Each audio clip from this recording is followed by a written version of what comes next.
Tank warfare was not very effective in World War I due to the tank's lack of speed and mobility. One man saw major improvements that could be made on the tank that would make it a dangerous weapon on the battlefield. This man was the first commander to put the tank at the head of his campaign. This man was Adolf Hitler. Hitler saw the tank's potential to be a serious killing machine, that if managed properly, it would strike fear into the world. So Hitler and his design team set off to build the first tank. They came up with a tank that was the most powerful and unstoppable thing the battlefield had ever seen. Literally, nothing could stop it. This was due to the fact that it could outmaneuver anything on the battlefield at the time. This mega machine was the Mk4 Panzer. The Mk4 Panzer was first produced in 1937. This tank was 23 feet long, 9 feet 5 inches wide, and 8 feet 10 inches tall. It weighed at 25 tons or 50,000 pounds, and a crew of 5 drove it. Propelling this giant was a Maybach V12 gas engine, which gave it a total of 500 horsepower. The Mk4 Panzer could cruise at 24.8 miles per hour and had a range of 130 miles. This tank had 50mm thick armor and had a 75mm main gun. It also had two 7.62mm machine guns.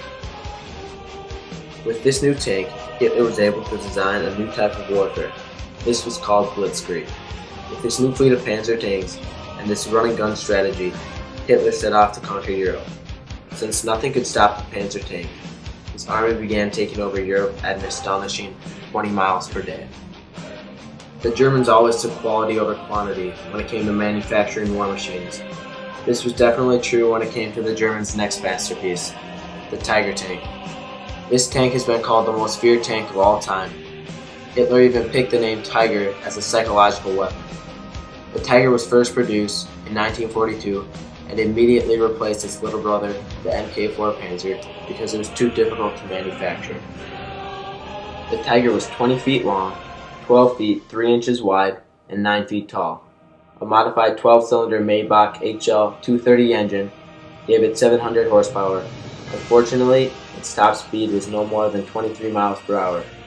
It also had a range of 120 miles. The Tiger was operated by a crew of 5 that was protected by 100mm thick armor. In one encounter, a single Tiger tank was hit 227 times in a 6-hour period. Despite getting hit in the tracks, transmission, and wheels, it still drove 40 miles to safety.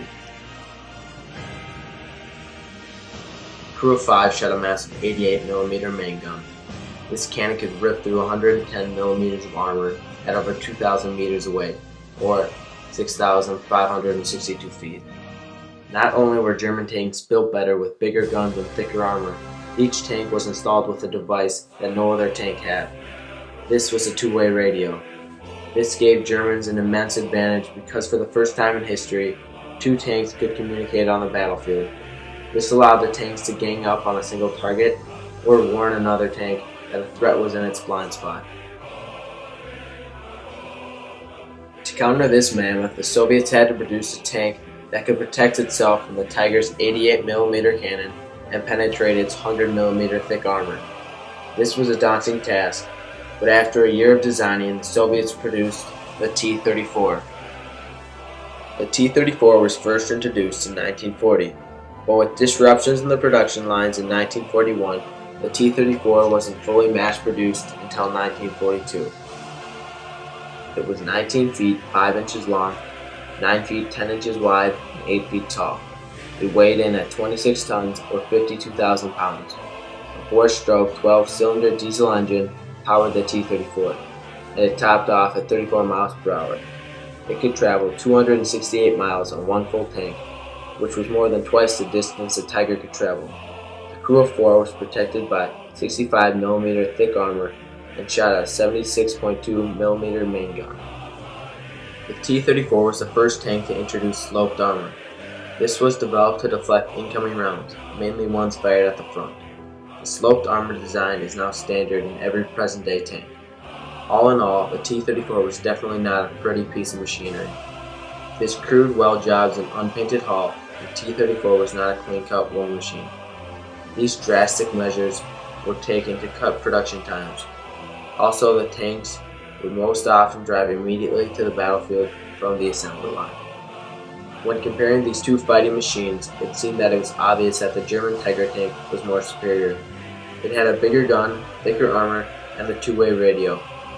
But the Soviets did one-up the Germans in one category, and it just so happened that this category stopped Germany in their tracks. This was the production factor. Instead of producing 1,500 Tiger tanks during the entire war, the Soviets produced 1,300 T-34s a month. This allowed them to overwhelm the Germans and eventually beat them. This technique was best shown in 1943 during the Battle of Kursk. Despite losing more than half their tanks, the Soviets still vastly outnumbered the Germans and eventually overwhelmed them. The Tiger tank might have been the most technologically advanced tank to roll onto the battlefield during World War II, but it is still no match for the Soviets' sheer number and T-34s produced. I guess quantity crushes quality when it comes to World War II tanks, and that is why the Soviet T-34 was the best overall tank in World War II.